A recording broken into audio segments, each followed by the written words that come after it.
Okay. Well, does that say 6 o'clock on a small day? Yes, it's after. Okay. All right, we gabbled in. Greetings, everyone. Welcome. This is the November 4 meeting of the CAC, the Citizens Advisory Committee for the Hillsborough Transportation Planning Organization.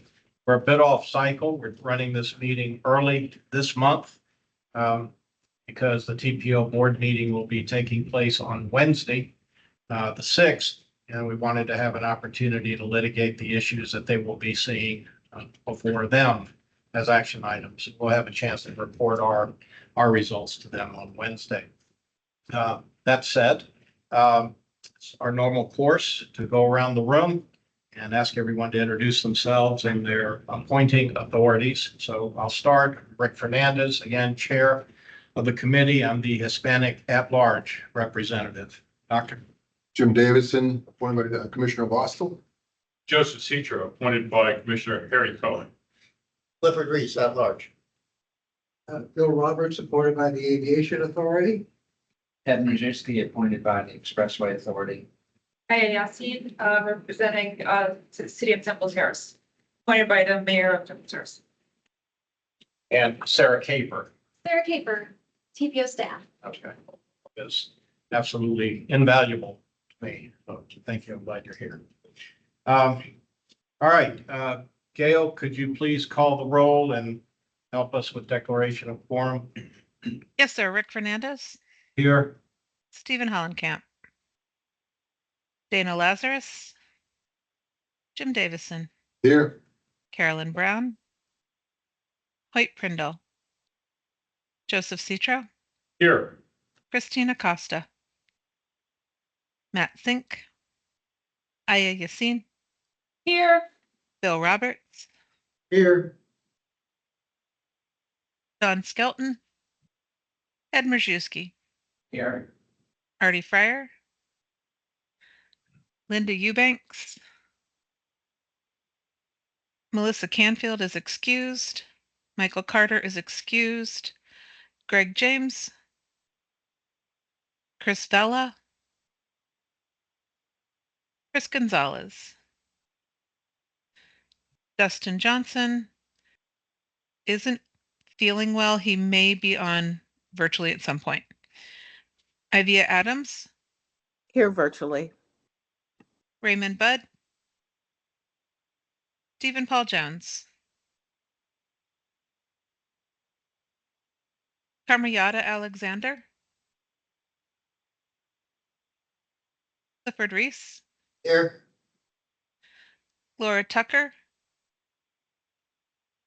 Stephanie Taylor. I'm here online. Thank you.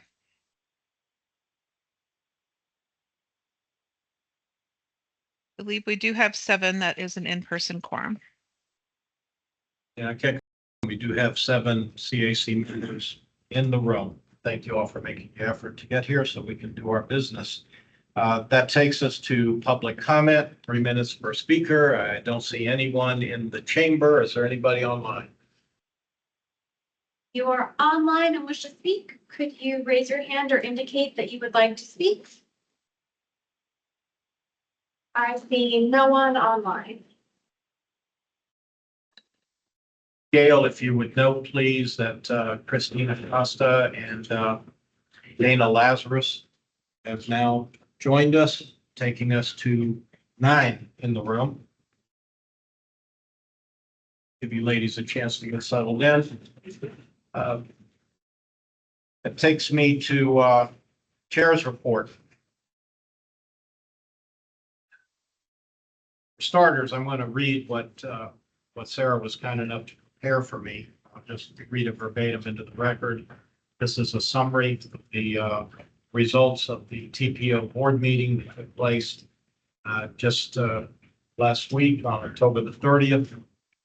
The CAC, the idea of this, if you'll recall, some of you, if you're new, you may not be aware, some months ago, at the suggestion of Dana Lazarus, we started providing to the CAC a report of the actions taken by the TPO board relative to actions that we took in this room in anticipation of their meetings, just so you know where our recommendations land at the board meetings. And that's essentially what this report now is intended to provide to you.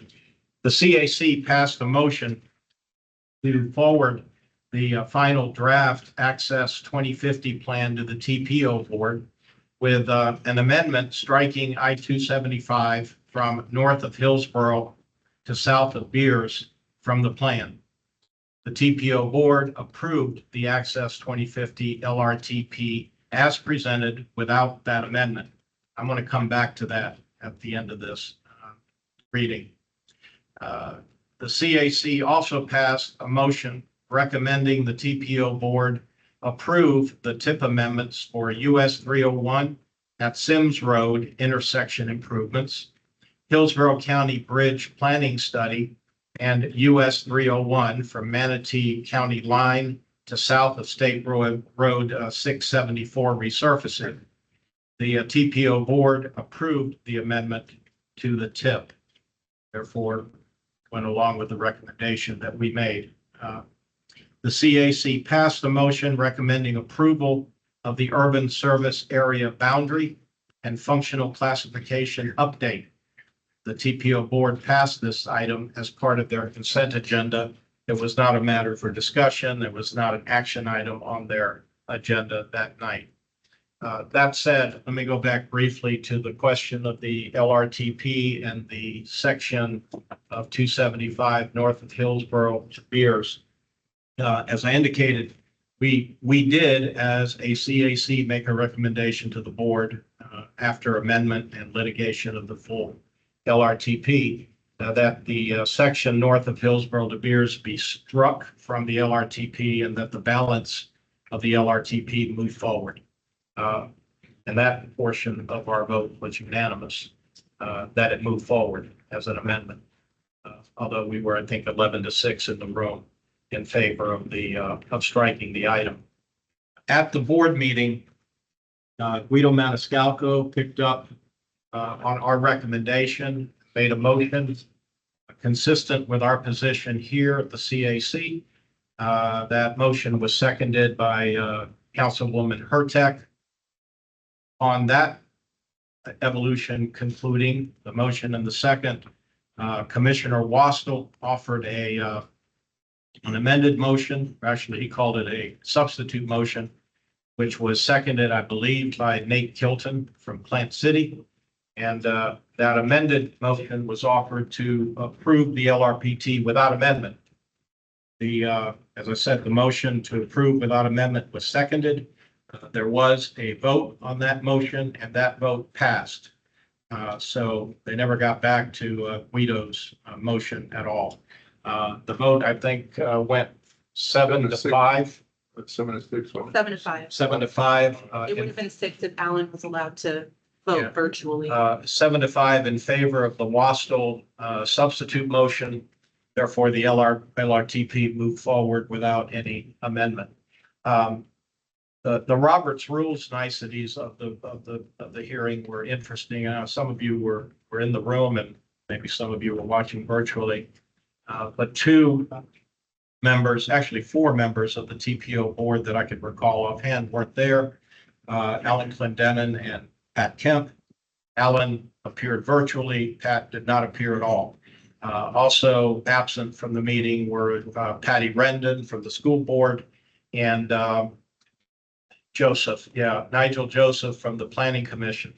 So those 4 votes were off the table. And Alan's vote was off the table because of a ruling that no votes would be taken virtually. You had to be in the room in order to take a vote, similar to our rules here. So all of which is to say, as this seems to always be every time it comes around, it's a close vote every time, usually 1 or 2 votes one way or another. That's the way the ball bounced this time. Some of you, as I said, were here. I know Joe was there. Dana was there. I'm trying to remember if anyone else in the room here was there that night. But if anybody has any comments or questions about the meeting, I'll be happy to take them. If I may, Sarah, Yes. if there is a hardship for an MPO TPO board member to be there, they can still vote virtually, can they not? They Apparently would not. Let us know in In advance advance, of the. in hardship. advance. I'm not sure exactly the process, how it works, but you'd have to let us know in advance of the hardship, and then there would be some kind of working out of how that is handled. But it is possible. I don't want to say 100% that it is possible without double checking, but Well, apparently it's possible for us. it's possible for us, and I believe it is possible, I- but there has to be some kind of action that goes with it, and there might be other steps than just saying you have a hardship. But the starting point is you have to say beforehand that you have a hardship. Yes. And, Mr. Chair, if I may, I need to express my deep disappointment for two people that were not there, that usually will vote with this committee. Understand. And any other comment, Dana? I'll make a comment about the wording of making a motion. When Guido went to make make a motion, the way he worded it was very ambiguous.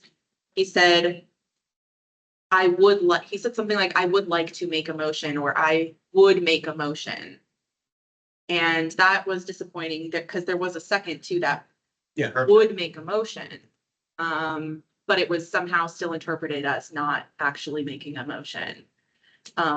Which is how Hostel's motion kind of superseded it. So just to kind of say that when we make a motion, we should be very clear that that's happening.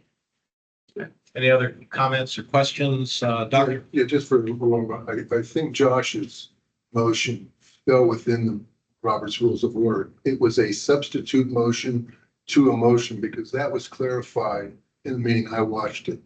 And so the motion by Guido, Councilman Maniscalco, was Accepted. accepted, Okay. and the second was accepted, and then a substitute motion under the Robert's Rules of Orders was made by Commissioner Wastel and seconded. So therefore it took preference and was voted on first. Same thing that happens here. Usually, for some reason in that chamber, they get called substitute motions. And in this chamber, they're amended motions. Effectively, the Robert's rules are handled the same way. So anyway, that's how that went down. Gail, Stephen Hollenkamp has now joined us. We're up to what, 10?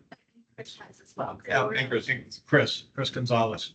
Was that a Thank you. hand up or are you just saying hello? No, I just wanted to. Okay, well, hello. Christine, did you have something? Okay. All righty. Wait, Yes. okay, one more thing on that. Yeah, I believe- Dana Lazarus is recognized. Thank you. So the project in question is not yet funded. So in 4 years, we could revisit this at the next LRTP update and make the same recommendation. Or sooner. Doesn't have to wait 4 years. That's right, because we learned at the last CAC meeting that you can make an amendment to an LRTP. Oh, and one other thing. For those of you who are, at this point, what do I want to call it? Varsity, letterman, the women at this, in this chamber. We've been tossing around the verbiage of the, beyond the point of no return for these projects. Or I don't even know how many years now. Seems like at least 5 or 6 that we've been talking about it, debating it, what it is and what it isn't. I urge you to take a look at the video of this meeting on October the 30th and listen to the dialogue between Lynn Hertek and David Gwynn when she asked him directly whether or not this project was beyond the point of no return. If you've got about 7 or 8 minutes to waste, you can listen to his response to that seemingly simple question. And if you know what the answer is at the end, you're better men and women than I am. So it was confusing. And I think what I came away with is that it really isn't beyond the point of no return, but nobody really knows, not even the secretary, apparently. So that continues to be a real gray matter that I imagine we're going to continue to deal with.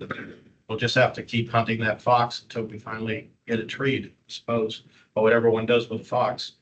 Okay. Next. It takes, yes, Sarah. So the people who joined us after, just so everybody knows, we do have to end at 8 o'clock because of the parking garage, and that everyone who's parked in the garage has to leave together. So The other announcement is that one of these video cameras isn't working. So the one is working. People can see us. It's moving a little slowly because it's got a lot of work. So when you speak, please introduce yourself or be recognized by the chair with your name so we can capture that accurately. Thank you. Okey dokey. All right, that takes us to item 6 on our agenda, the approval of minutes. That's for the October 2, 2024 meeting. That was included as part of your agenda package. Hopefully you had a chance to peruse it. Do I have a motion to approve? So moved. Joe Citro makes the motion. Ed Berjerski offers the second. Is there any discussion on the motion? In the room? Online? All right, if not, I'll call please for a vote by acclamation. All in favor of approving the minutes, please signify by aye. Any opposed? All right, Gail, would you please note that as a unanimous approval, accepting the minutes? Action items. Okay. 2024 priority list amendment and proposed program changes. Elizabeth Watkins. And there you are at the podium. It's Imagine that. in person. I have an infant at home, but I figured it's like 2 items that I would be here in person to deliver both of them. Thank you. It's hard to look at. Yeah. So this presentation today will talk directly about the priority list. And Chair, the first part of the presentation, Share your screen, please. We don't see what you're showing us. All right.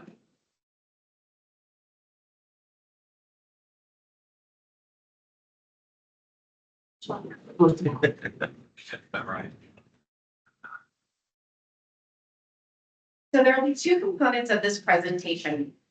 And Chair, the first part is an action that we need from the CAC. And the second part is status for information only. So if it's okay with you, I'll pause at the action point. If you all could deliberate, and then I'll resume the presentation for the information item. Sounds like a heck of a plan. Okay.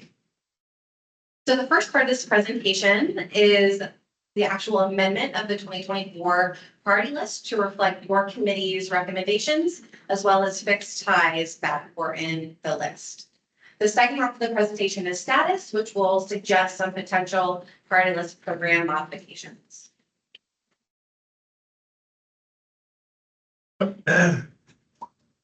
So as you're probably very familiar with, in June, the CAC made a recommendation to move up 4 projects in the priority list. Those include Airport to Downtown Creating Transit, the TCO Streetcar Extension, the Brightline Multimodal Connection, and the HART CSX study. So staff went back and modified those rankings so they are at the very top of their program category. So you'll notice the first 3 projects are the top 3 in real choices when not driving, while the final HART CSX study is at the very top of major projects.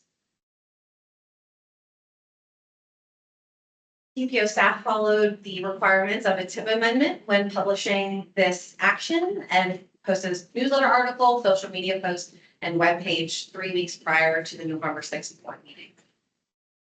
So the recommended action for the CAC today is to recommend that the TPO board accept the amended 2024 list of priority projects. Any questions, comments for Elizabeth? Ed? Yeah, just a comment. To me, it seems, I understand we prioritize these categories, but it seems ridiculous to me that the number 1 priority in real choices is number 64.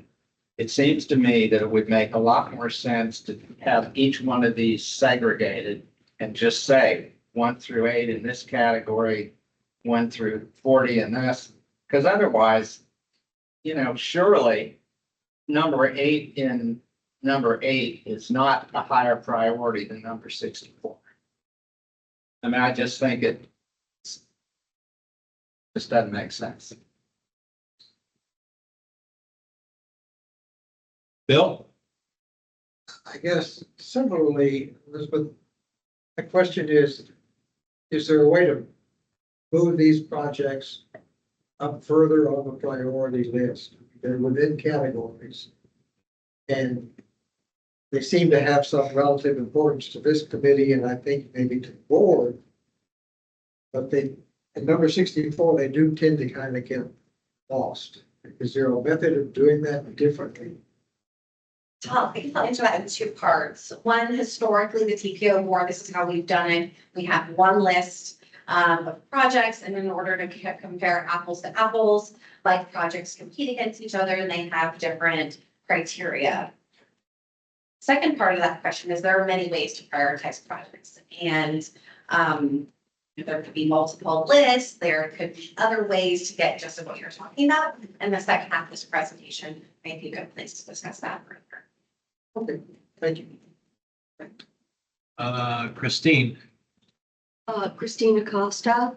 Thank you for your comments, and I want to follow up on Mr. Majewski's question and ask, are each of these of equal value, and are they already in order of descending priority? So do we really, or is it like gate numbers at the airport? You're just gonna have still a gate, but they're clustered in numbers, but of equal service and availability. So like real choices when not driving, does that have in its own category the same degree of priority? So let's use real choice when not driving as an example. Yeah. The way that those priorities are ranked is we will take a project and see how many people and how many jobs it serves. Right. And based on that, that's how that category will be ranked. So Okay. yes, they are, each project individually has its own number. A weighted value of in access to jobs, access to things people need in the community. Thank you. Okay, so the numbering is kind of a nomenclature thing and may or may not be relative, but it sure doesn't feel good that a lot of the things we are seeking to elevate and bring attention to rank so with such seemingly low numbers in senses of the sense of urgency. I would agree with that. yes, I saw a very shy hand signal from this procedural earlier that I may have been the only one to see, so I'll recognize him. Thank you very much, Mr. Chair. How much does budgeting have in deciding on where the rankings are, whether it be current day funding, projected funding, or the 25% matching funds? How much does that have to do with where these projects, especially these four, are listed? So there is a component of the evaluation criteria for construction readiness, so that is taken into consideration. How much you consider, I'm sorry, Mr. Chair, if I may. Go ahead. How much consideration is taken when these projects are looked at, not necessarily these four, are looked at and with funding? Could something that may not be as prioritized by us or the general public be moved up if it has more funding available to it, especially the 25% matching funds? Absolutely. So I guess a little bit about how the sausage is made. So what staff typically brings to the TPO board is we will evaluate based on those two criteria that I mentioned to Christine, and it's basically a sort. So if you're ready to go, if you can take advantage of this money, then those will often get priority. If I could add, Elizabeth, to that, I think an important clarification to what Elizabeth is sharing about how things get funded is that local governments or the sponsor has to still submit an application for funding. So just by being on the priority list does not mean that you get funding. And so if you don't have an application in for whatever funding source it is, you wouldn't be eligible for funding. Thank you, Mr. Chair. Thank you. Stephen Hollenkamp.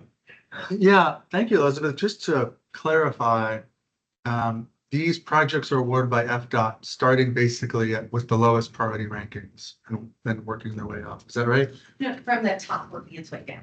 From the So top, meaning number one, number one. to working their way down to number 8, and then to 20, and then till the money's gone. Okay, and then is this FDOT system for all MPOs, or is this Hillsborough County driven? Hillsborough, Then Hillsborough County, BOCC, TPO board. TPO board would have the ability to change this if they wanted to. Dr. Davis. Yeah, it's just been my observation over the 20 years I've been looking at this stuff is the rankings really don't mean a whole lot. the local governments, if they get the funds and they get the funding for a project, it gets built, whether, no matter where it is on that ranking. And, you know, you actually ranked the classifications as opposed to the programs. In other words, I think the first classification was maintenance partner. State of good repair. And so those spaces are actually classified first, and then they're classified within those spaces. So it's really just an arbitrary way of setting a vision of how we would like to do this. But I mean, there's no way the airport premium transit's going to be built before the TCO airline. I mean, they can't come up with the 200 million, let alone 500 or 600 million. So it's just not going to get done. I mean, so you have to play it with a little bit of air. And is that correct? It moves around? So I just want to clarify one thing, the ranking does matter. How DOT uses this is they go from 1 all the way to the bottom. It's not until like $25 million, which I'll share later on, but yes, other projects further down the line, if they're ready to go, will get funded, because if you don't use the money, you lose the money. And it's funded for a particular project, and that project doesn't have to be the highest one on the priority. It can go to the one at a lower one if that's what it's assigned to. If it's ready to go, yeah. See any other hands in the room? Is there anybody online? Anybody online? I see no one online wishing to speak. Elizabeth, I'm not exactly sure I know how to approach this. I'm just gonna ramble in. If you could help me, and if you don't understand, let me know. No surprise, I don't think, to anybody in the room that I'm somewhat fixated on this I-275 north of Hillsborough thing. And I see that project on this list ranked number 98 under the capacity project status, LRTP reference major projects. I know now from the documents that we reviewed in anticipation of the LRTP that this project, 1, is not funded. 2, is not on any kind of list projected for any kind of anything until 2035 at the earliest. And somewhere between 2035 and 2050 is when this project would presumably get done. It's a long time from now. So I'm just curious, how does this, what, it's ranked 98 relative to what? What is below it in ranking if that's 98? I don't have that whole list in front of me here, but how does it get where it got? When it's that far into the future, nobody that showed up at that meeting wanted anything to do with it. And it's not funded. How does it wind up on this list, even ranked at 98? I don't get that. That's a lot of good questions. So, Did I? If I did, it was purely accidental. I'm confused. yeah, no, I completely understand your confusion. So I've only been the tech program manager for about 6 months, so I can't speak to exactly how it got on the list. Probably maybe in 2021, it was added for sound walls, I think. So, typically TPO staff will carry over projects and reevaluate them. And you asked how it got to be on 98 on the list, what's below it? Well, the way we evaluate major projects are based on future employment density, future population growth in the transportation demand model, as well as volume capacity ratios as opposed to congestion need. So I'd have to go back and do some research exactly to pin down how it got there. But that's how there are projects below it. It's we evaluate all major projects with the same criteria. Or maybe it doesn't have anything. I don't want me talking. Maybe it doesn't have anything below it. It just, if it's in the outer years, is it necessarily? Well, you're asking the wrong guy. I don't Yeah. know. Maybe I have a It doesn't have to be. this one. So the list of priority projects is not like a programming document like the TIP. It's not programmed. It's not in the transportation improvement program. It's not in the work program. So it being on the priority list is sort of this bridge between planning and implementation, if that helps clarify it. Doctor? Let me just ask you a question. The capacity project in question is included in the long-range transportation plan. State of Florida has said that if you look at the program under SIS, which this is part of, they have said that they will have funding for all of those projects when they are due. Most of the projects on this list aren't funded. So, I mean, how does anybody get on the list if you're not funded? And so this is just a vision thing. That's what I was saying. These things can move around all at once. I mean, the east-west roadway was on and off the long-range transportation plan 5 or 6 times. And I expect this I-275 to go on and off. Where it winds up, nobody knows. Well, Dana? I would love to request a report, presentation, something that every year that we approve a lot to show which projects got funded down that list. That's one of my slides, so we'll get the. Okay. Then we'll see if they're actually funded in order or not, and that kind of thing. Okay, are there any other questions or comments in the room or online? Christina Costa. Mr. Chairman, I would like to request, a presentation on the value structure and the scoring of the projects to have a better understanding of that. Just as an example, comparing a road project that we know is serving mostly single occupancy vehicles compared to a transit project that serves the airport. It seems that, with the airport employing over 10,000 people, that access to jobs would be quite significant for that. And so I just would like to understand that if this committee agrees that that would be valuable for our time.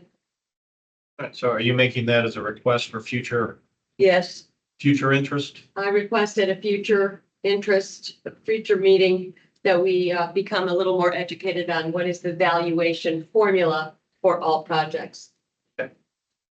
So noted? Got it. So noted. So be added to the list.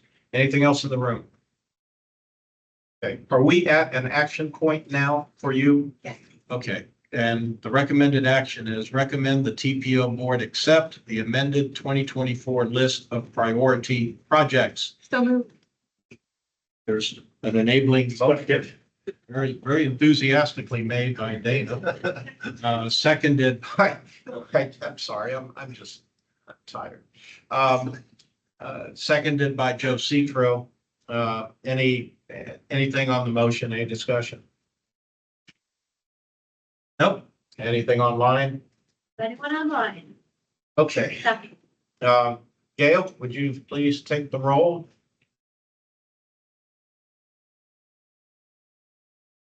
Kirk Fernandez, Yes. Stephen Hollenkamp, Yes. Dana Lazarus, Yes. Jim Davison, Yes, Joseph Citro, Yes. Christina Costa, Yes. Aya Yassin, Yes. Bill Roberts, Yes. Ed Marszewski, Yes.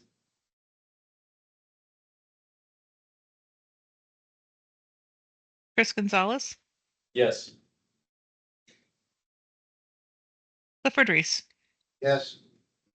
Did I get everybody?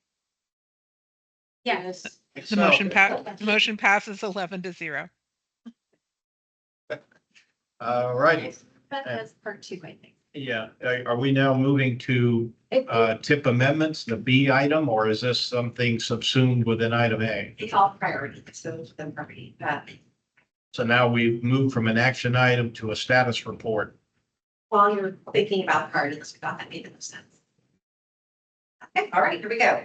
So the following slides will be some suggested program modifications to how the priority list is developed. In my biased opinion, I think the priority list is one of the most important things that the TPO board and committees do, because essentially it is a communication of your list of priorities. And there is funding associated with that, as well as interests of legislators and others. So it's very important. I showed this slide earlier, but I kind of wanted to explain again how all of this comes together. we recently adopted the long range transportation plan, which is just a plan, a 20-year plan. And then on the other hand, we have something called the Transportation Improvement Program. That's where rubber hits the road and projects are programmed for certain phases of work.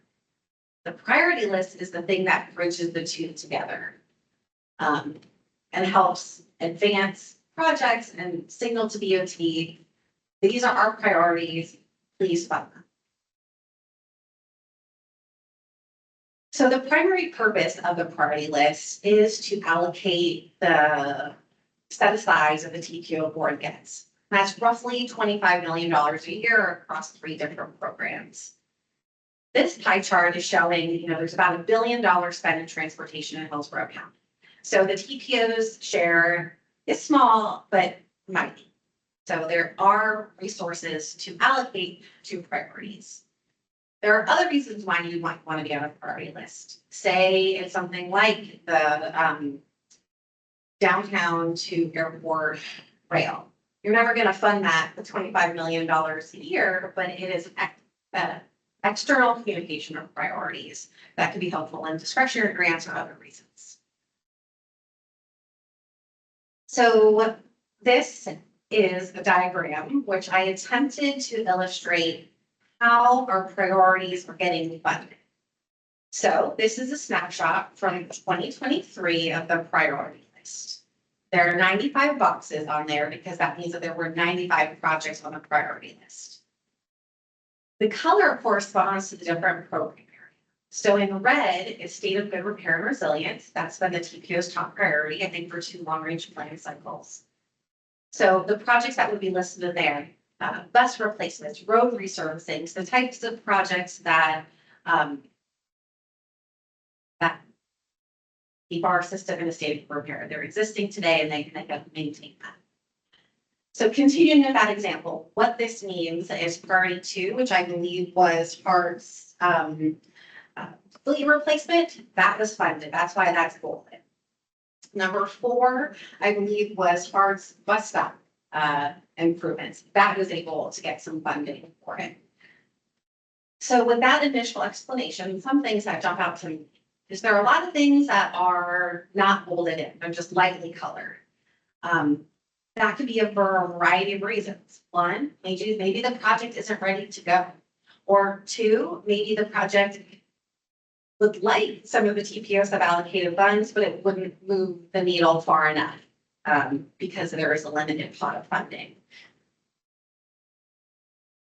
And then you'll also notice maybe not even the top projects in that category get funded. And that could be because either a project isn't ready to advance to the next stage, or maybe there was new funding that was available. So you'll notice that there are the green, the major projects. Those are, the money runs out by then typically. Those would be funded typically by state dollars or local funds. So the following 3 slides will be 3 suggestions that TPO staff would like your input on modifying the priority list program. So the first recommendation would be to separate the TIP and the priority list for distinct discussion and action. They could still happen at the same time in June, but I personally think it's important in terms of using the correct terminology and kind of removing barriers to entry of no longer referring to it as table 1, existing priorities funded for construction, table 2, list of priority projects, table 3, projects funded FDOT work program. I personally feel like that adds an additional layer of complexity that doesn't need to be there. So by going to 2 separate documents, I hope that that can add some clarity to the process. This is just a table kind of comparing and contrasting the difference between the list of priorities, the priority list, or the transportation improvement program.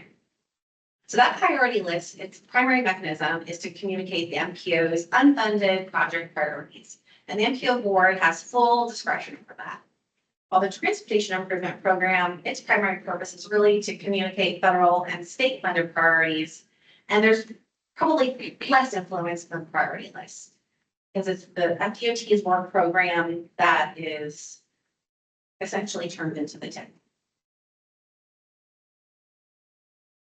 The second suggested change is to reshuffle the top 3 priorities of the priority list. So keeping the categories the same, but reshuffling the top 3 consistent with what we heard in the public engagement. So currently, as we discussed earlier, state of good repair is first, Vision Zero is number 2, smart cities is number 3. Under the proposed, smart cities would be first, followed by state of good repair, and then Vision Zero safety. So what we heard in the survey was fixed guideway is the community's top priority, but in practice, it would take years to be able to even fund one fixed guideway project with that smaller pot of funding. But the second priority was fixing congestion, which smart cities does most effectively. So think of that as signalization projects, intersections improvements, adding turn lanes, those sorts of things would then be elevated if the committees and the board thought that this was a good idea. And the final set of program changes would to essentially develop some policies or some business rules. I would like to have some middle requirements based on the project. So you saw a lot of not bolded projects, a lot of lightly colored things on that table. And part of that is due to some of those projects aren't fully baked. So I'd like to keep them, not put them on the priority list then, but maybe send them in another direction for planning funding or something else to get them more defined, to have them be competitive for funding. And one possible way to do that is to have something called like a TPO supported project delivery pathway. The TPO has planning funding and it has implementation funding. The UPWP prioritizes plans, and then the priority list prioritizes implementation funding. So the stars really had to align on this one, but we have a great success story with our partners in Plant City. So in early 2021, 2022, Plant City approached the TPO and said, hey, we want to study this canal trail. Please help us and do a feasibility study. So we wrapped up in 2022. Then the next year, the Plant City submitted that as a priority that got on the priority list. Then the next year, it was in a TIP. And now it has design funding program for fiscal year 2025. This is the exception, not the rule, but I think it's a really compelling example of moving from planning to implementation. So the request is if you could share your feedback on these proposed priority list program changes.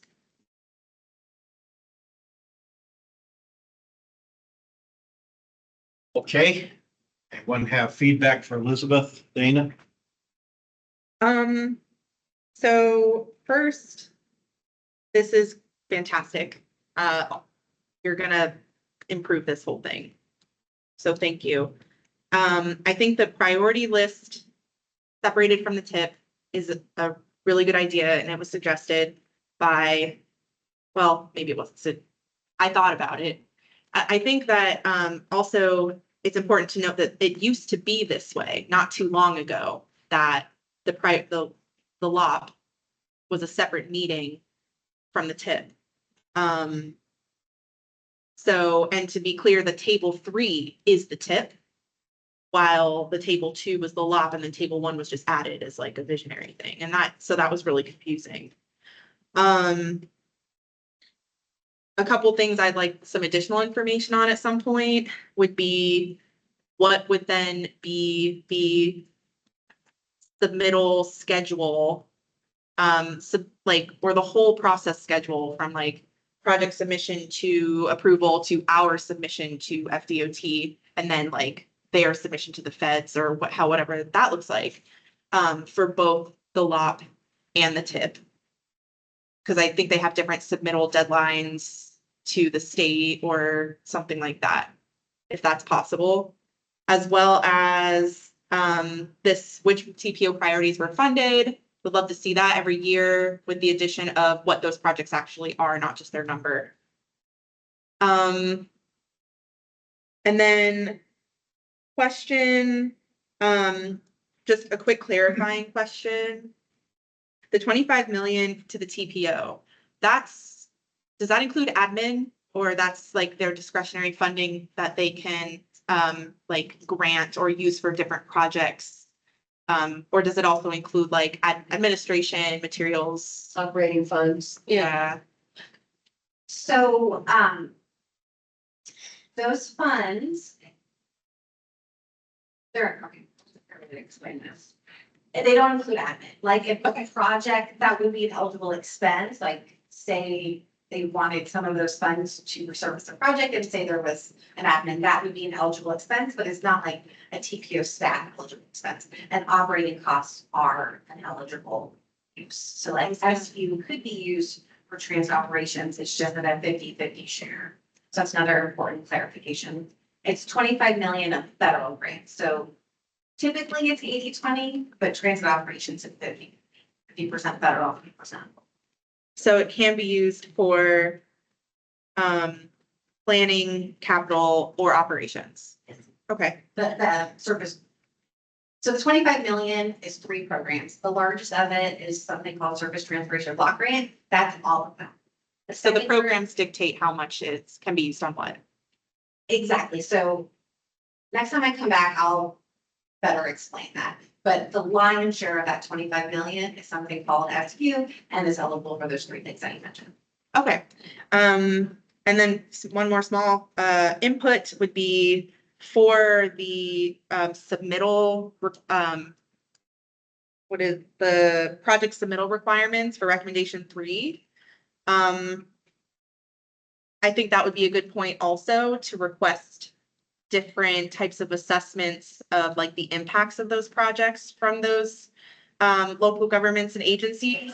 So like any information on environmental impact, social equity and demographic, impact, that kind of thing, that can be workshopped a bit, but that would be in the non-discrimination and equity plan in 2021. That was a recommendation that the TPO made for itself, was to have equity assessments for projects that it funds in the TIP. So just highlighting that. Okay, any other comments for Elizabeth's benefit? Jim? Yeah, so this is the $25 million that you're gonna have next year. That's another tricky part of it. So typically, it's for the 5th year of the DOT work program. So for this part of this that we'll be developing for you next June, typically it's for funding in fiscal year 31. There are situations like in this Plain City one where funding was available here. Okay. Is there anything statutorily, either in the federal register or under state statutes, that would prevent you from reshuffling? In other words, the first part you have, I know in statutes, you're supposed to look at maintaining the existing infrastructure. That's the number one thing listed in the state statutes. But if you reshuffle it the way you want, it's no longer that. So I'm just going to directly answer your question. The priority list is something in state statute.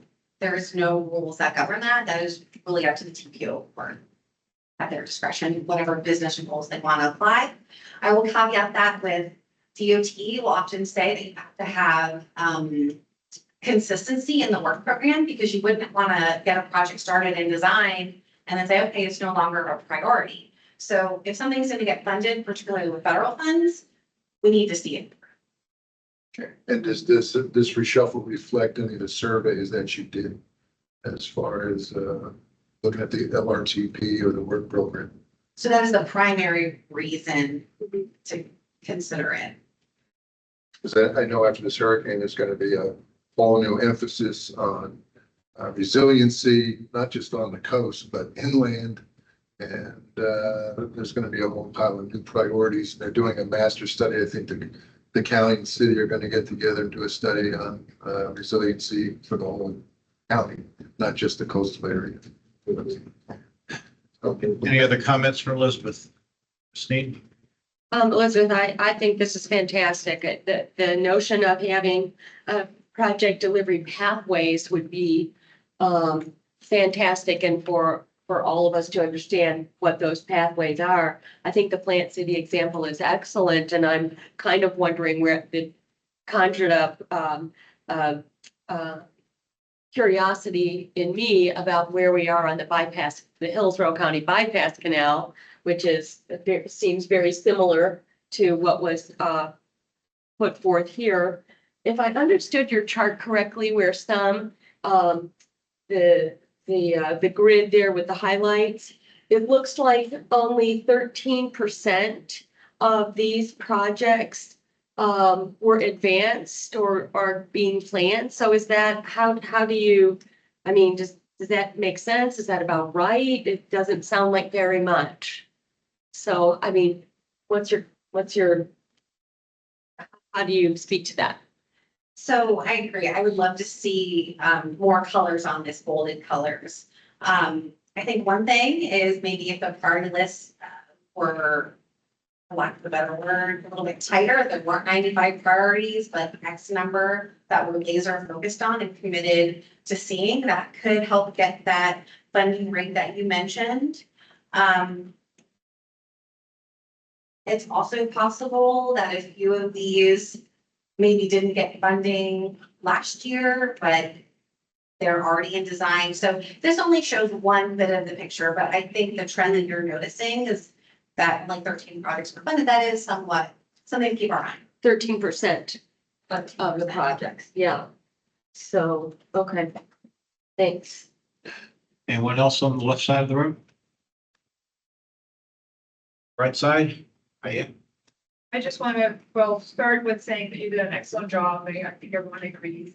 And the Plant City was a great example, but you said it was an exception to the rule. Can you please explain a little bit why? Because it seemed that to me that it made sense. Like, why was that an exception? Because it was like a great example.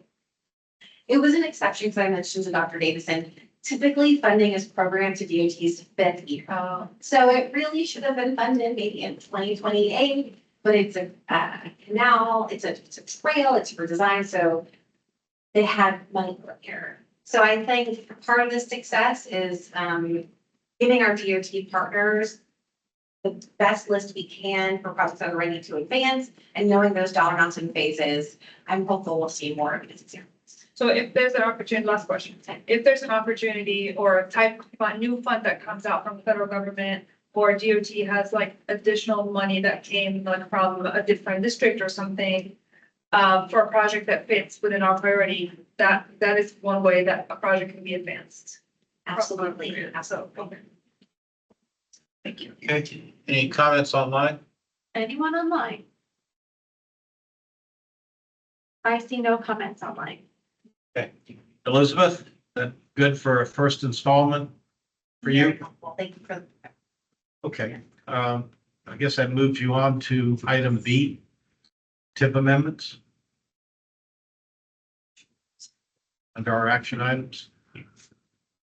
There are two transportation improvement program amendments before you today. Both are for HART. The first of which is a discretionary grant that HART won for route restoration planning grants. What this award will do will help HART in identifying cost-effective and efficient service improvements aimed at routes that were negatively impacted by COVID-19. So this is a $300,000 award. It's 100% federal share that HART will use these resources to study the system and see if there are ways to optimize to return to those service levels. So this is a graphic of HART's system in March of 2020. One thing that might jump out to you, there's a lot of dark blue lines. That's 30-minute service. Fast forward to July of 2024, there's a lot more purple on that map than blue. HART, I believe there are 2/3 of HART's routes are have 60-minute headways and only come once per hour. They've had a number of challenges, not only COVID, but mission maximum. So what is changing in the TIP? This project needs to be added to the TIP so that HART can take advantage of these federal funds. The second project are emergency relief dollars for HART's response during Hurricane Ian in 2022. These funds will primarily be used to cover operating costs that were expended by HART during the response to Hurricane Ian. As you probably are aware, HART plays a really important role in our community, particularly when there are situations like this, where they get people in partnership with the school board to shelters. The total award of this is $2.1 million. And like the previous project, the thing that's changing in the TIF is this project needs to be added. As always, TPO staff followed our public involvement procedures and a variety of methods to notice the release before the TPO board meeting. So the recommended action is to recommend that the TPO board approve these amendments to the Transportation Improvement Program. I'm happy to take any questions, but we also have Jesus online from HART if there are anything. Oh, okay, good. You anticipated my comment because this seems like it might be important to HART. I was wondering why there wasn't a HART representative actually here making the presentation, the pitch, if you will, to us. We've had these comments before. I appreciate that Jesus is on the line. Any comments or questions? Christina Costa. I think the $300,000 is a no-brainer and seems really easy. So too does the extra funding for the expenses borne relative to helping our community through natural disasters.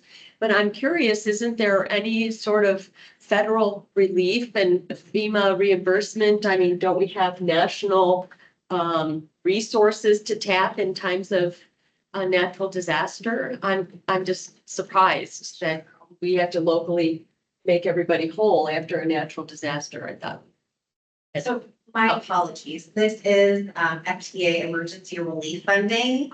So these are federal dollars. Oh, no brainer as well. Okay, thank you. Thank you, Christine. Any other questions or comments in the room? No. Anything online? Anyone online? Nothing online. Okay, recommended Motion to approve. recommended action, recommend the TPO board approve the amendments to the FY 25-29 Transportation Improvement Program. I heard a motion to approve from Dr. Davison and a second from Dana Lazarus. Any questions or comments on the motion? Any questions or comments online? No one online. All right. Gail, could you give us a roll call, please, for the vote? Rick Fernandez, Yes. Stephen Hollenkamp, Yes. Dana Lazarus, Yes. Jim Davison, Yes. Joseph Citro, Yes. Christina Costa, Yes. Aya Yassin, Yes. Bill Roberts, Yes. Ed Mrzewski, Yes. Chris Gonzalez, Yes. Clifford Reese. Yes. The motion passes 11-0. Okay, thank you, Elizabeth. Thank you. Well done. That takes us to status reports. Tampa International Airport Master Plan update. Yes. Oh, we have Hi, Gina too yes. online. Gina, Hi. Do I have the ability to share my screen? you do, yes. Perfect.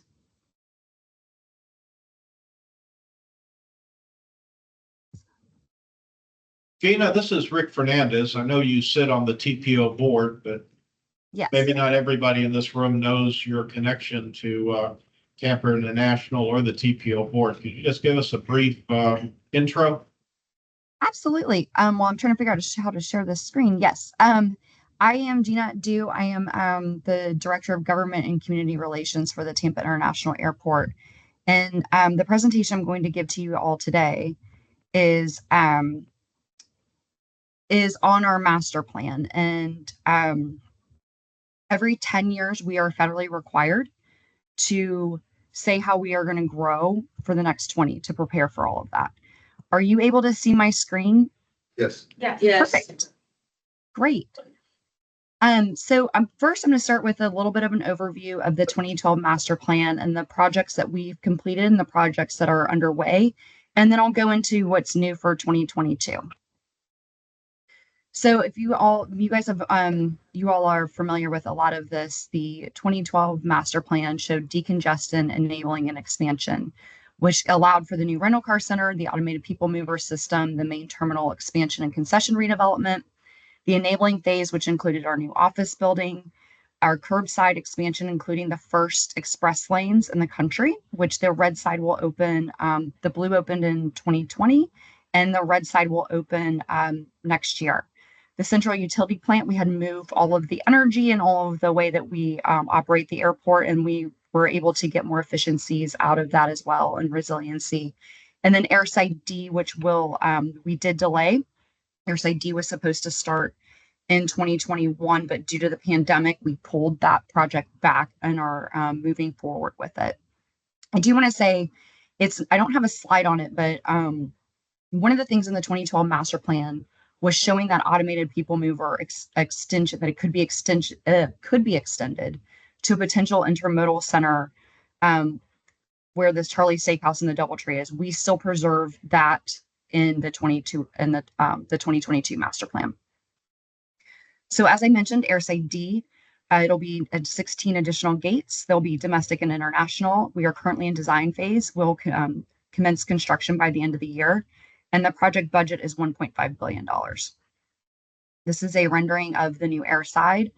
It's a little bit different if you'd seen renderings before. We did have to go back and reevaluate the design in order to make it fit under budget, because the original project budget for this was from 2018. And so 2024 numbers are a little bit different, as you all are aware. But we keep the same capacity, we keep the same feeling, we keep the same, there's open air terraces, there'll be lounges, the 16 gates, all international will move over there, as well as a domestic carryout that will be announced later this year.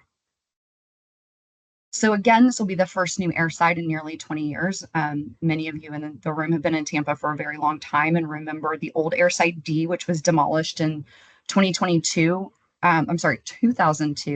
when Airside C opened. You can see that Airside D is going to be almost double Airside C's square footage, which Airside C is our current largest, where Southwest is. This it'll have 2 airline lounges and again a new international arrival facility with opportunities for new shopping and dining locations, and will help us to serve up to 35 million annual passengers by 2037. The top 2 pictures are renderings of what the international arrival experience will look like. You can see that it'll be a glass. It's going to be a very open air experience. It's not going to be like going down into a basement. And so those series of ramps will take the passengers down from the boarding bridge down to the international facilities. And then the other one is some opportunity for some artwork going up to the escalators to the transfer level, and then the shuttle car out back to the main terminal. The bottom 2 are what the guest experience will look like coming through the TSA checkpoint. You can see it's a lot of open air. There's plenty of room for plants, and also just creating that sense of space with concessions built throughout the area. And again, the evolution of design. So I talked a little bit about how we did have to bring this in under budget a little bit more. We'll get it back to the right size budget. And so the core design elements are still there: 16 gates, a new FIS, and our TPA standard. But it met our needs, creating efficiencies, and was more fiscally responsible.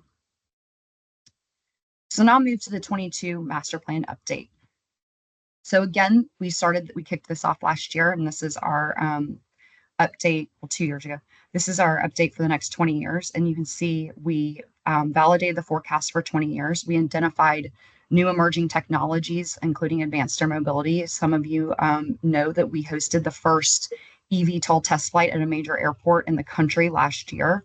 And we still remain a leader on bringing advanced air mobility to Tampa.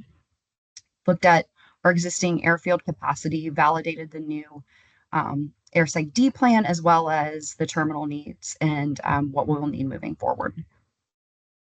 So PAL is the planning activity levels, and you can see that there's 3 different PAL levels in here for the next 20 years. And this master plan will take us to almost 40 million annual passengers. We are currently at 25 million. So this is how we will grow to accommodate the 15 million projected passengers over the next 20 years. And again, this is, there's 18 projects that I'll go through these. There's 18 projects that were identified in order to get us to that almost 40 million passengers. So PAL 1, which is 2032. So in the next 10 years, you'll see us expand a baggage sorting facility. You will see us expand the economy parking garage. You will see roadway improvements, specifically down on the south end of the property down here.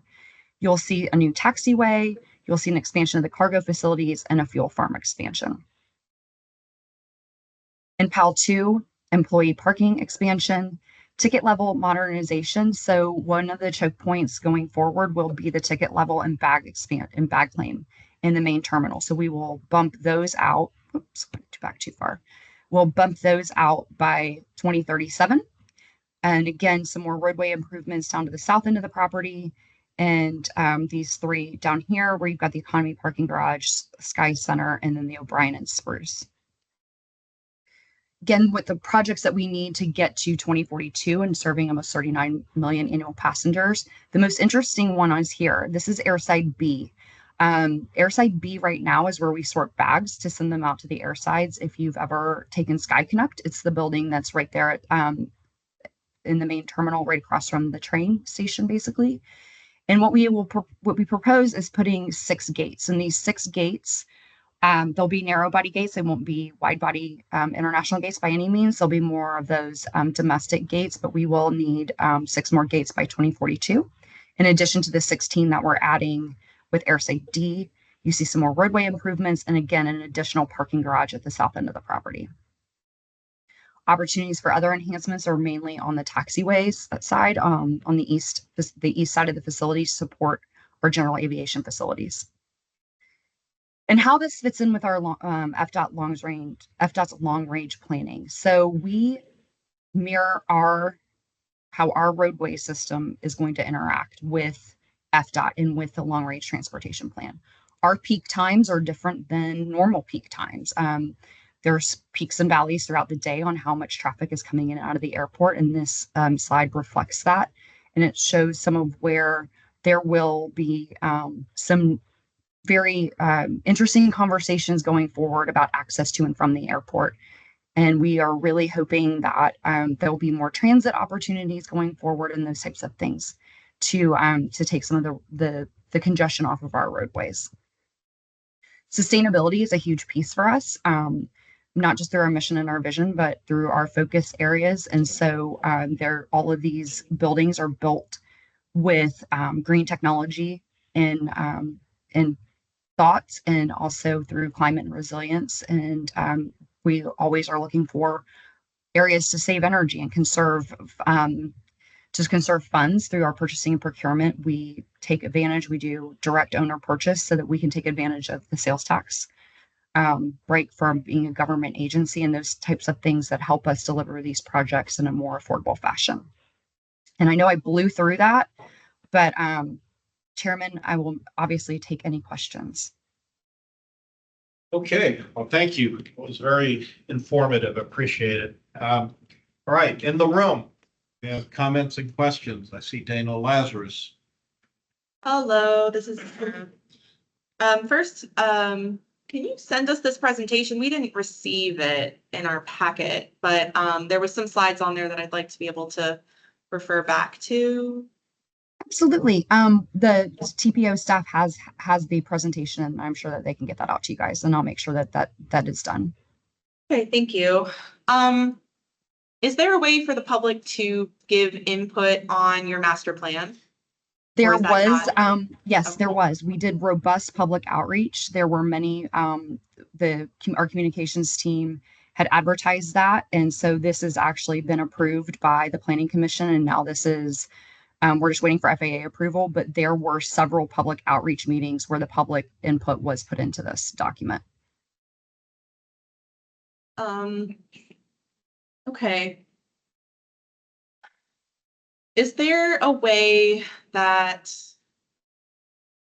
I guess I want to understand the relationship between the TPO and the airport, because I would think that, or I don't know, it would be nice or cool. I didn't see any of those engagement opportunities. I don't know if I just didn't have the algorithm to see them or something, but Mhm. I'm wondering if it would be appropriate for the CAC to be notified of those engagement opportunities, because I had no idea that was happening. Sure. So the number one way to follow all of that actually is to just follow us on social media. We will obviously going forward, we'll make sure you guys have all of that, but our website is a wealth of information. You can actually do a deep dive into all these documents and how we come up with this data. But all of those meeting notices and all those public outreach were all over our Twitter, Facebook, and social media pages, as well as advertised at our board meetings.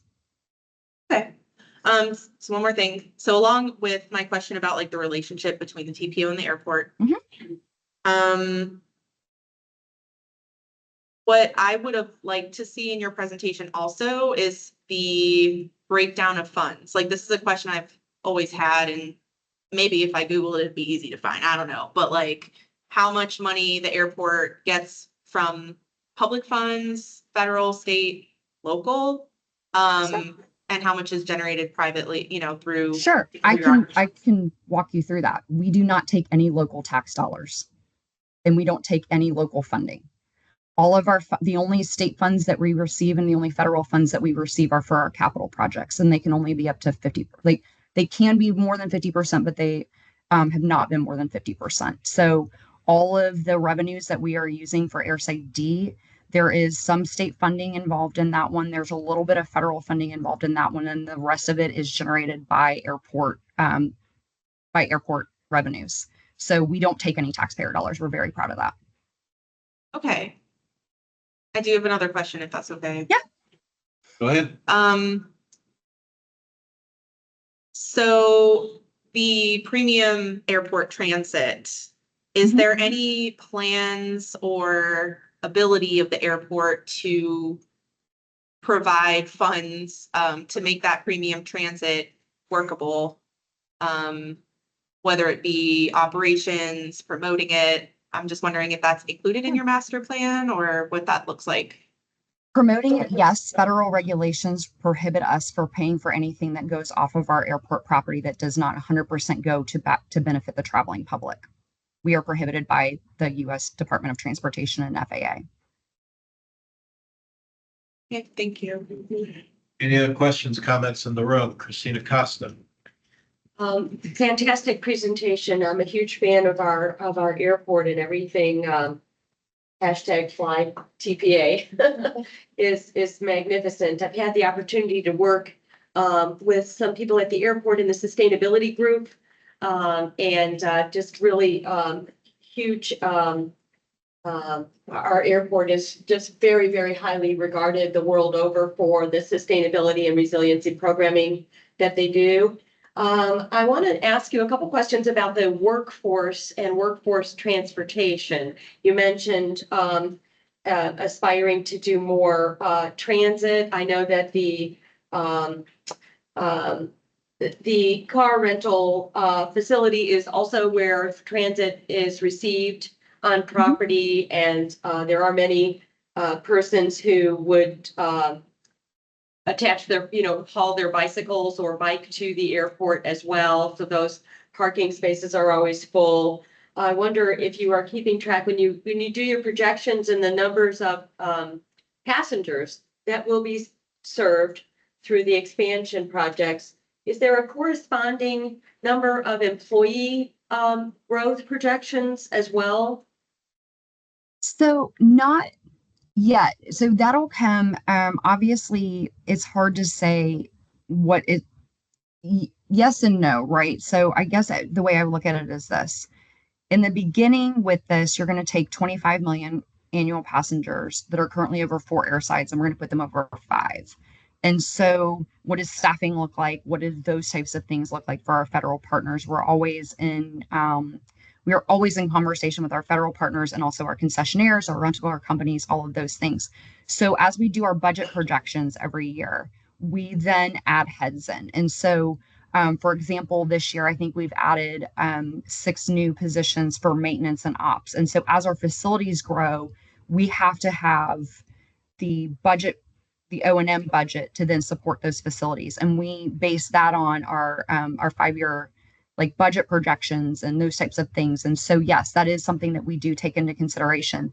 The rental car center is a perfect example of transit oriented development and how it's benefited the airport. Is that by those buses previously were going up to the main terminal, and by saving that 3 miles round trip, Hart was actually able to put another bus at the airport. We have the first ever express bus on PSTA coming over from Pinellas County to the airport now, that just launched this year. So as those things grow, our needs grow, because obviously as our facilities expand, you need more maintenance, you need more police, you need more operations, those types of things. And those are all done through our budgeting process. They're not necessarily part of our master plan process, but they're part of our annual budget process and our 5-year projections of our budget. Okay, thank you. And of course, everybody knows that the Aviation Authority has its employees, but then the next degree of employee population is all the services that are provided at the airport for passengers and everybody. There was one presentation I was able to flip through, and I noticed the trail connectivity to the regional trails. I wonder if you could speak to the O'Brien. There's a major business center with lots of hotel accommodations, Avion Park, just to the south of the airport. And believe it or not, people who stay there do want to be able to walk or use the line bikes to get to the airport or International Plaza. Do you see anything happening with O'Brien? It's been many years of ambitions to get some improvement there. Yeah, that's a great question. So I know the West Shore Alliance is working with FDOT in the city and all of those things on improving those streets and really looking at that, some of that connectivity. Obviously, one of our challenges is that we were actually named the first bike friendly airport in the country, but it's a little bit dangerous to be riding your bike up to the main terminal. So it's this like encouraging people to bike to work and how it connects into the Pinellas Trail system and all those other things. We actually have a bike share program in the office building. So employees, not just our employees, but the employees throughout the office building can go rent a bike and take it out on the Pinellas trails, or like you said, ride over to International Plaza. But we are working with the West Shore Alliance through their master plan and transportation committees to improve some of those connectivities. Super, thank you. All right, any other questions or comments in the room? I just have one comment. Yeah. Yassine, I'm happy to see the presentation today, and I'm really excited. I only heard about it before this presentation, through like a podcast. I don't think that we've known so much about what was happening with the airport. However, I do want to say that the Tampa airport is really excellent.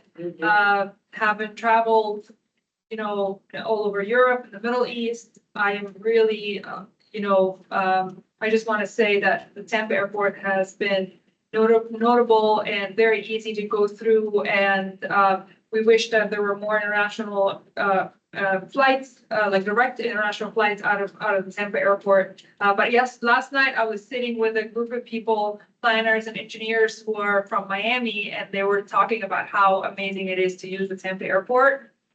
Compared to all the airports, it's definitely around Florida or around and they're like an international group. So I want to commend the city of the Tampa airport for the excellent work they're doing, and I hope that they do more, especially with if I'm a traveler. I would like to have better transit that gets us to the airport from the different suburbs around Tampa, because every time I have to go to the airport, either I have to pay about $50 worth of Uber one way, or pay so much money to park my car there, or have to find someone to drive me there. So it's really difficult to travel, and if a person who doesn't have someone like available just to get to the airport, it's difficult. And I remember one time I went to the airport with the Hart bus. I won't say my age, but it was like about 15 years ago, and it took me about 2 or 3 hours to get to the airport from Temple Terrace.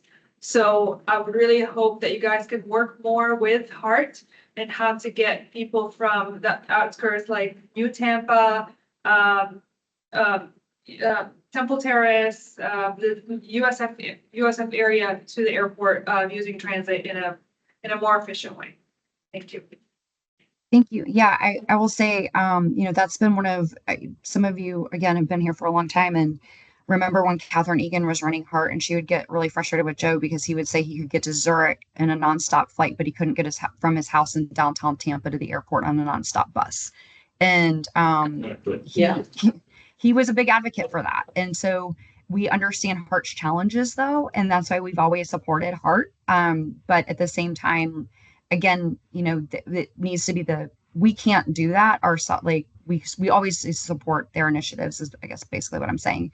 And as far as like the communications go, like aside from like following us on social media, you all should be sign up for our newsletter. It's free, gets delivered every Tuesday to your inbox, and it's all the latest, greatest things that are going on. With the international flights, I will say, I don't know if you saw that Amsterdam is back from Delta, which is obviously another major hub in Europe.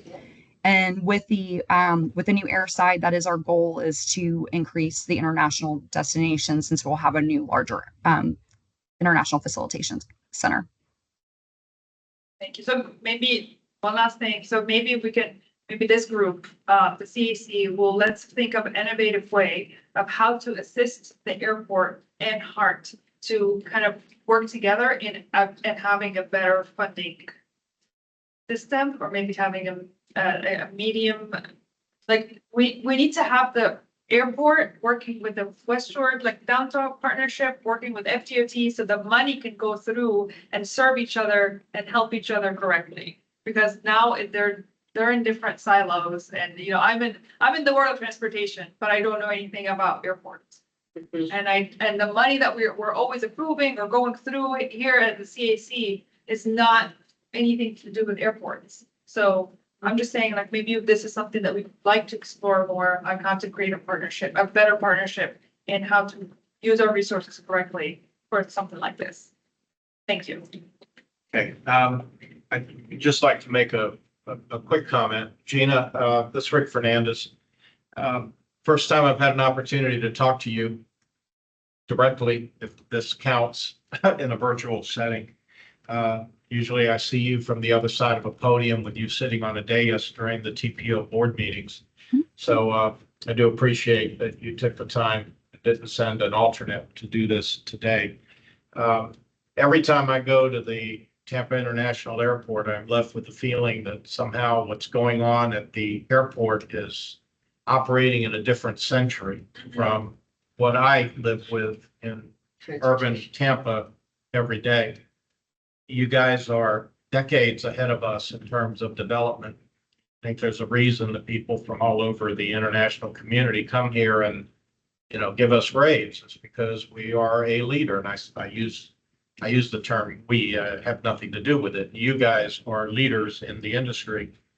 And Tampa, unfortunately, is not in that space. Be great if it were. The other thing I want to say is, as a member of the CAC and presenting before the TPO as often as I do, often I am met with argument coming from the airport authority, from Mr. Lopano or whomever else might be at the dais on that particular day, supporting what we always hear about as regional projects that are important for support of the Tampa International Airport, because the airport is so important to our overall economy regionally. But I seldom see any type of support coming back from the airport in support of the neighborhoods that are being burdened with a lot of the projects that are being looked to resource you folks. And it would be great if there were a little bit more give and take in that sense. Maybe I'm taking off a little bit of what I had just said, a little bit more communication and cooperation to bring us to win-win solutions where neighborhoods are not always laboring under the oar for the benefit of Tampa International Airport, which is operating 100 years ahead of us. So anyway, that's it. That's all I got to say. Again, I appreciate you being here. I mean, no disrespect by any of that, but it'd be great to have a little help from you guys from time to time.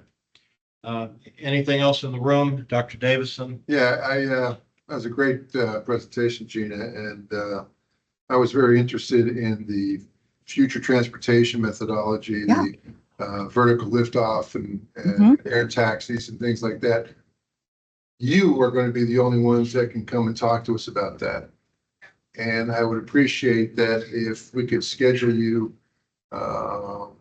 when you have and you're discussing those plans, not just what's happening at the airport, but those taxis and things are going to have to come in from other areas around the suburbs, from Temple Terrace, from New Tampa, from Brandon. And so your scope going along with the neighborhoods that he was talking about is going to become even more far reaching than it is now. And we're really going to need you to help us through discussing those new waves of transportation in the future. So I just wanted to put that out there so you could bring that up with wherever you need to bring it up with over at TPA. Mr. Citro? Thank you very much. Ms. Dude, thank you very much for the presentation. Tampa International is a front door airport, meaning that there are no connecting flights, so to speak. We have people that go to the airport to go somewhere. We have people that come from somewhere to come to Tampa. The CONRAC was specifically designed for premium transport to offload passengers there or to pick up passengers so that you would have more automobile transportation off the roadways at Tampa International Airport. We are the only major metropolitan city our size that doesn't have some sort of premium transit from its airport to its downtown. And that's got to change. I just wanted to voice that. I know we've been harping on that for a long time. But again, the CONRAC was designed for that. And you now have properties that were also designed to help that premium transit. So I'm just voicing myself. Thank you again for your transportation. I know you can't say, but I'm pulling for Michael Stevens. Councilman, I will tell him that.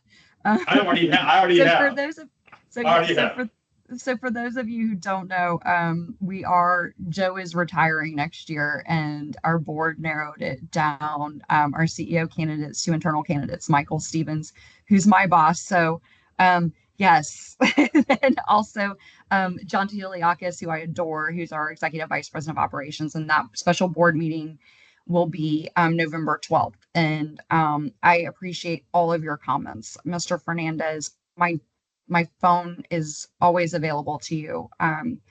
And I appreciate your thoughts, and I appreciate how passionately you come before that TPO board.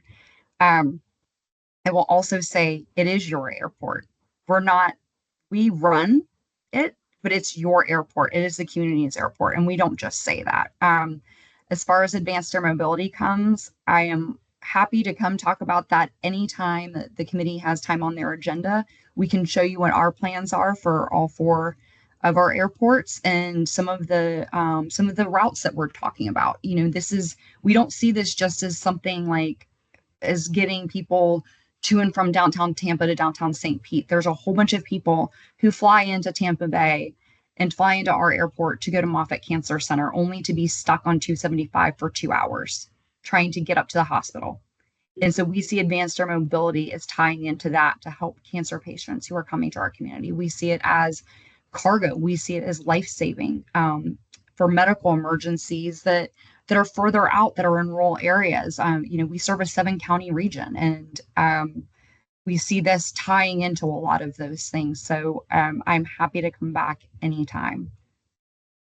Okay, thank you. Is there anything online? Anyone online? Yeah. No one Dana online. has- Dana?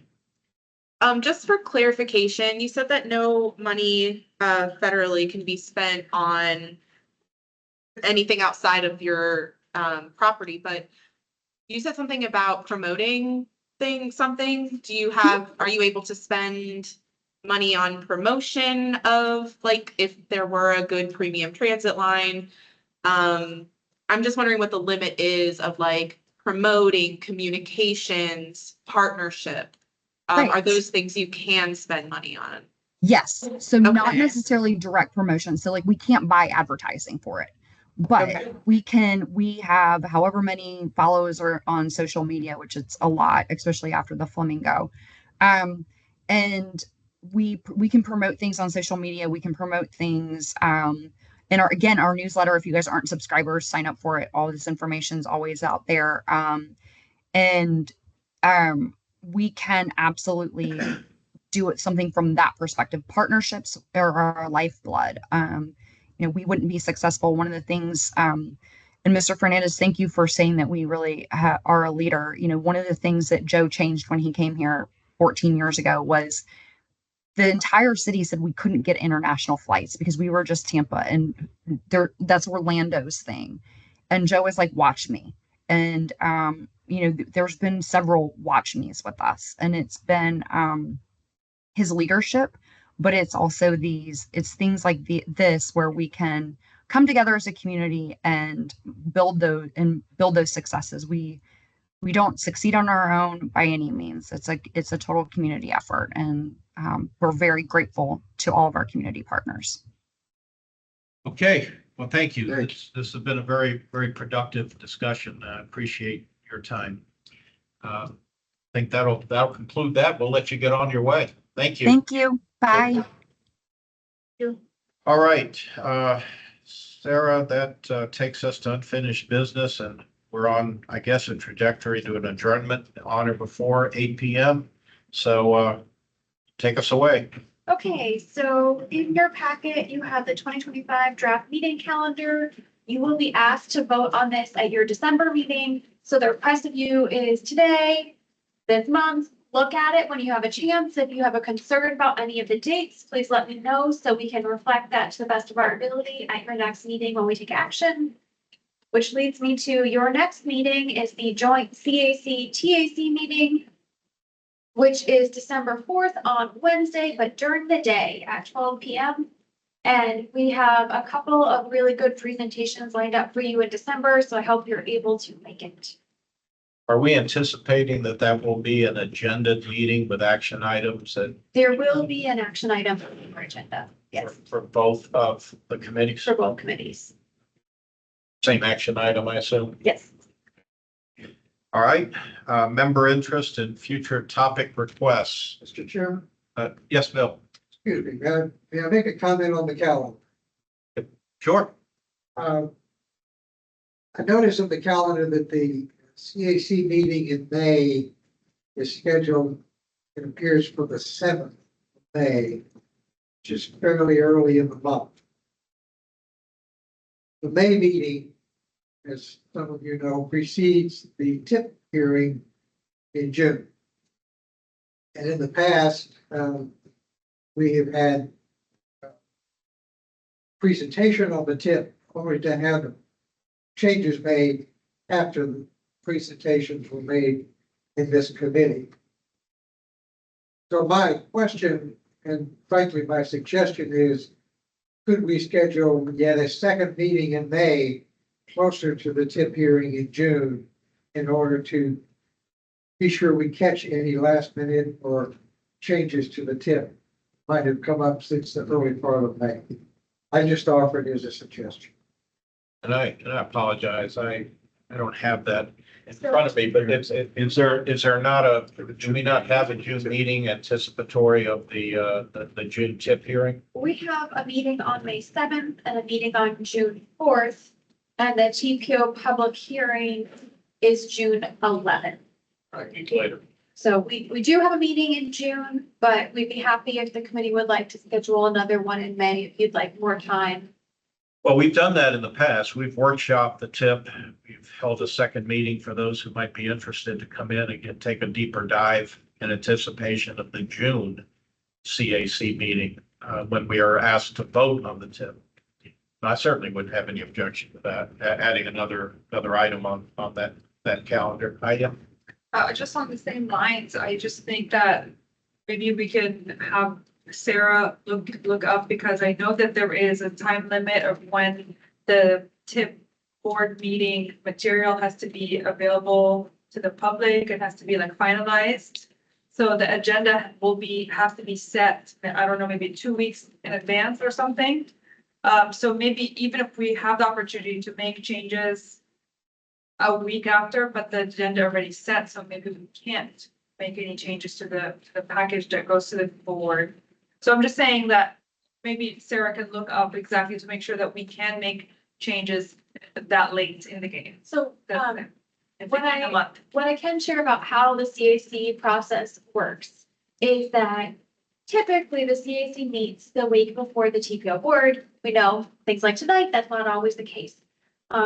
What we do is we provide a summary of the CAC meeting to the board members. Now, if we have that in advance, we provide it as soon as we can. And then when Rick goes before the board as the CAC chair, he provides an update on what we did.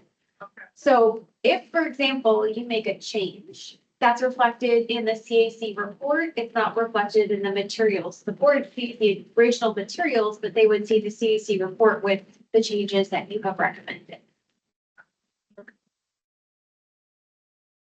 But I'd be happy to look at a time that would be appropriate for a second meeting in May and provide that in the calendar next month so you can see that date before you act. If I may, Start, yes. that could be a meeting or it could be a workshop. Workshops that we had a few years ago, I thought were effective and well attended. So Okay. I'll leave it to your discretion if we can work something. I agree. We made good progress during workshops in the past. It's noticed, Sunshine's, honored, gives us a chance to talk frankly among ourselves on issues that maybe we don't get too deep into during our meetings. So that's a good month to do it. Christine? I echo what Bill was just saying, that those workshops were optional, but really very helpful for those of us who want to understand the TIP and the process better. Yeah, maybe more so now since we have so many new people that are going to be Exactly. going into the TIP for the first time. Less than a year from now. Okay, other future topics or comments? Future topics. In your agenda packet, you have the table of the ones that we've heard so far. We're working on scheduling the ones that we can. You'll see something new on many of them, which is that we will discuss the timing of the request and future topics, other ones we receive in early 2025. Per the CAC member poll, we heard from you that you wanted to have a little bit more say in how we prioritize the CAC member request items. So in early 2025, we'll bring to you a mechanism for you to tell us if you like it or not on how to do that prioritization. And then we'll immediately after that take to you to implement that methodology.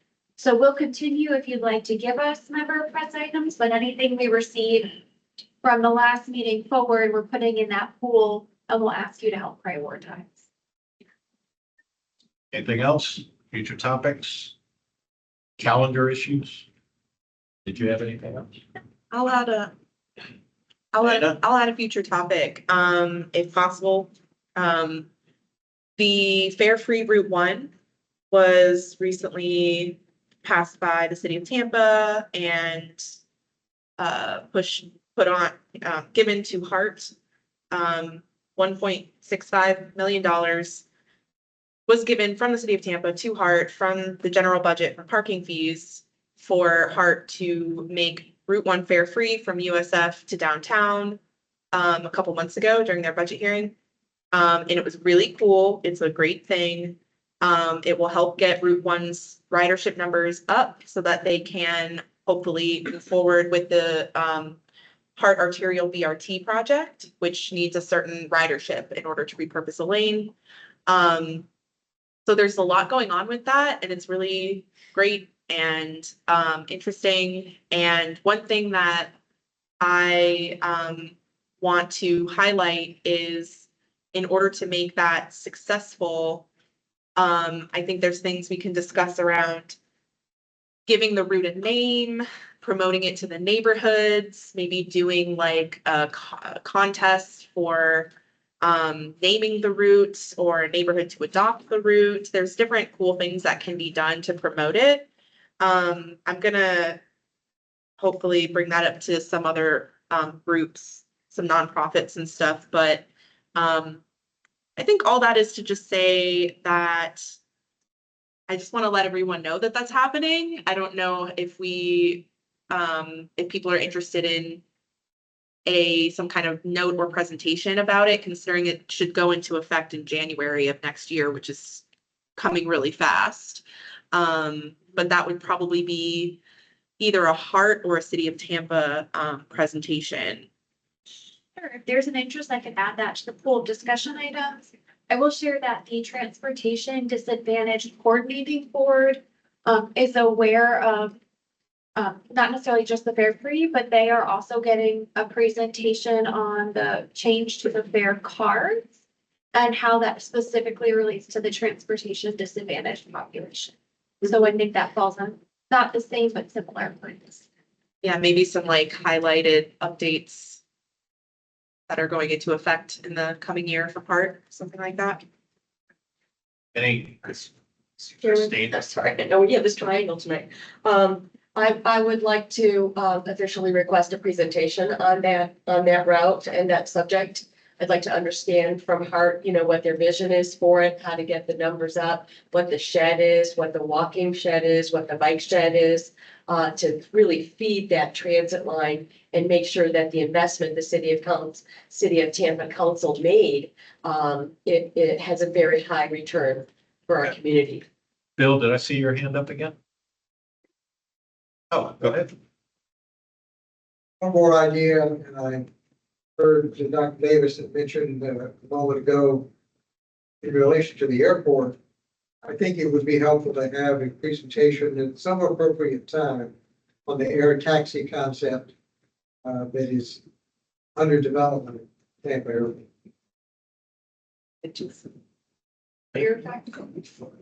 Air taxi. Three-dimensional. Like helicopters or something. Anything else? Any ideas online? Three-dimensional.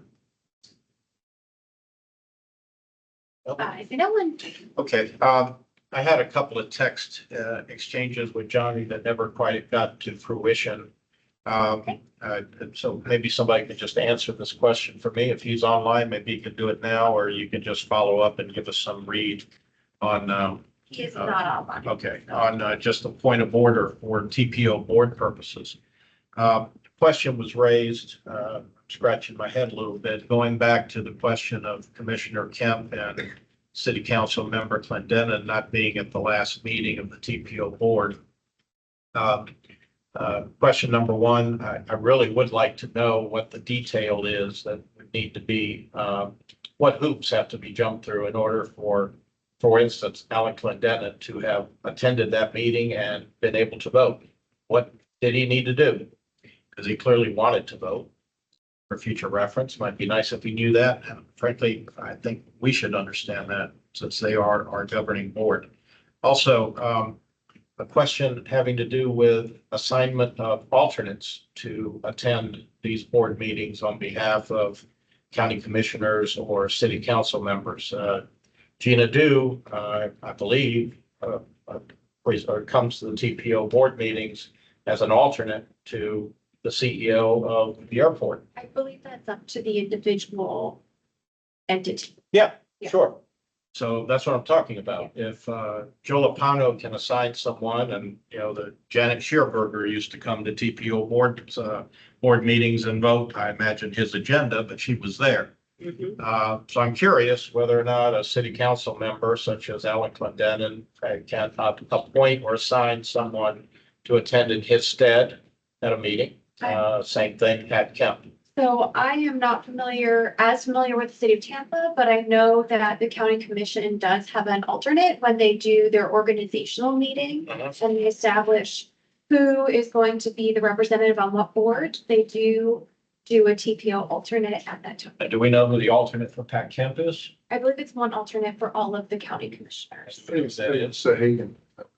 I believe it is. So Ken Hagan is the universal alternate for everybody on the. And they look at that every time that they do the organizational meeting. So at the organizational meeting in November, they would reset who is the board members and who is the alternate for all of the county commissioners. Just as sort of a scratch my head moment, I think we had a time, I don't know if we still do now, that we had alternates here. Members of the CAC who had alternates if they could not attend. I don't know if we're still doing that or not, but we used to. We could alternate, it's my understanding, but I will double check the bylaws. Okay. All right, anything else? We're 15 minutes ahead of our turn into a pumpkin time. Okay, all right, thank you all. We're adjourned. If you are going to the parking garage, please wait for everybody else who's going to the parking garage that need to leave before you go to the garage. Okay, wait for you. That's always Sarah. And don't